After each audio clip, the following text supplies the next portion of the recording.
Ladies and gentlemen, Kim here. Welcome to the daily update. Hope you guys had a good day trading today. Market is up about 0.6% on the S&P. Looks like Nasdaq did the same. Semiconductor did make a huge move last couple of days. It looks like taking a breather today. Negative 0.1%, pretty much flat there. Dow's up also.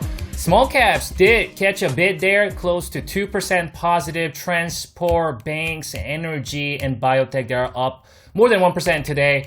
Healthcare is down a little bit. Home builders up a little bit. Utilities up about 1%. Retail up 1.2%. Emerging market is pretty much flat today. Bitcoin up a little bit. Gold, silver miners, they've been kind of struggling as of late. Dollar is flat. Oil's up 2%. Treasury bond down 0.5%. VIX is down today with the market being up. Let's stick with S&P Spider 65-minute chart here. So some of the things we talked about this week, ever since I came back doing these daily update videos since Monday, is that we want to give benefit of the doubt to the buyers. And when I say we want to give benefit of the doubt to the buyers, that does not mean that we're not going to see these kind of fluctuations on a day-to-day basis. It means if we do see a correction, or short-term correction rather, or pullback, or short-term declines like we've seen here on, was it the Monday, Tuesday, or whatever, when we do see these pullbacks, we want to give benefit of doubt that the market is pulling back to cultivate that higher low, especially for the fact that both of my moving averages are still rising. And you can see that, especially that gap area that held. We've been focusing on this gap area, especially on, was this Monday or Tuesday? What was it? Monday and Tuesday, obviously. This is Monday, Tuesday, right? We focused on this. This is kind of what we talked about on Monday, that buyers must protect this level. We talked about if the buyers can protect this level, bulls have a great chance bring it back. Especially that's the level you can see that my secondary short-term moving average was kind of hovering that area, protecting that area. It is no coincidence. It is no mistake. It is not a random occurrence that we found support right on there, where it's coinciding with the short-term moving average, the secondary one, and the gap area that became the proverbial bottom here, as you can see. And then we made a move, pull back, right? And we've already cultivated that higher high here. So we, wanted to assume that, it is pulling back to come down to cultivate that higher low, especially that first short-term moving average. You know what I'm saying? That happened was right here when the price reclaimed that short-term moving average. And then when the market pulled back, we wanted to give benefit of the doubt to the buyers is pulling back to cultivate that higher low. And then this was yesterday towards the end of the hour. And then we talked about just the way the market has been set up. There might be, some sort of move to the upside to fill this gap, because there's this gap down here that happened yesterday at open. First hour, we went up and filled it, and then once the gap got filled, it acted as instant resistance. But this time, bulls were very adamant about it, right? You can see that how it stayed all day long, hanging around. We talked about this. I emphasized this on the last night's update, that if you let bulls hang around, because why? Because we're in an uptrend, they are going to bring it up. Especially the fact that the market gapped up this morning. We held up. You can see my short-term moving average start to make its move to the upside. You can see the trajectory now. They're starting to build that momentum. Secondary short-term, obviously, it's already been in an uptrend or the rising higher. So with that, now we have cultivated another higher high here, right? These are definitive higher highs and higher lows. So now we have well-defined, well-cultivated higher lows and higher highs. Not only that, to add to that, we got this gap holding, fresh new gap that was open today. It's also holding and sustained. It's never been breached or retested. It's open.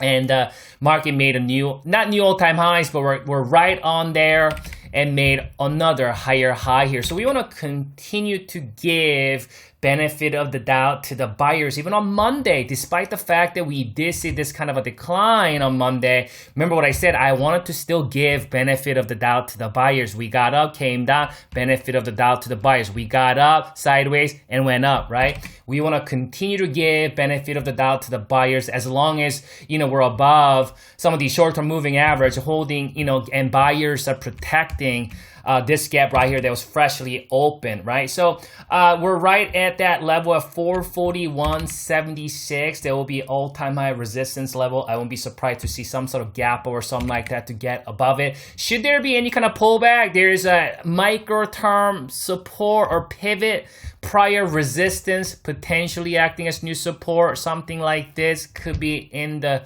cards going into tomorrow and next week. So and some of the things that we talked about on the last night update is it will be very, very important how the market plays out today to set a tone for tomorrow and early next week. So just the way the market, just the construction, right? The market has been moving this week. I want to look at this market positive going into next week because we did see that gap here yesterday, and I was wondering if that gap was going to be filled. Not only that gap got filled, we hung around for the entire day, and we pushed higher towards the end of the day. We didn't see any kind of a fallback, right?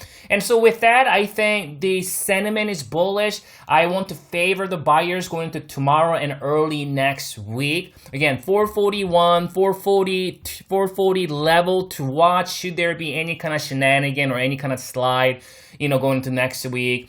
Obviously, my short-term moving average currently residing at 439.23, kind of protecting this gap area. The way the market is set up, the way the charts are set up right now, it is poised to make a move to the upside. But the market has been very, very lethargic. What we've been witnessing this entire year is that market will kind of cultivate the new all-time highs and then kind of inevitably falls back down. And then it kind of, chop. It's been like that all year long, so I won't be surprised to see that might be continuing.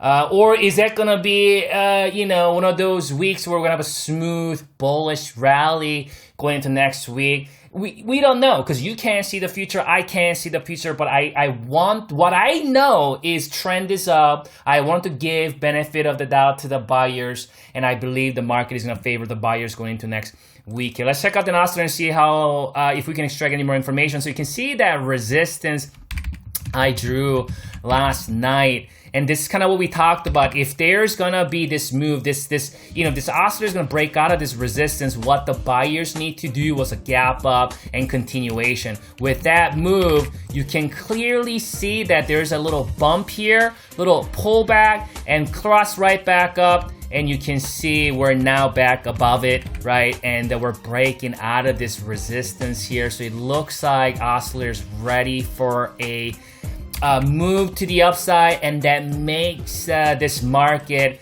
still, there's still buyers not fully tired yet. There's still move to be made to the upside, so I won't be surprised to see another bullish day on Friday, and then maybe even a gap up on Monday. So obviously this is, there will be no video for the weekend. This will be my last video for this week. So I will come back for you guys on Monday, and then we'll reassess the situation. Obviously, I'll tweet things out, on Twitter and stock tweets at 2K Kim tomorrow morning and see how the market is playing out. We'll go from there. You guys enjoy this night and good luck trading tomorrow.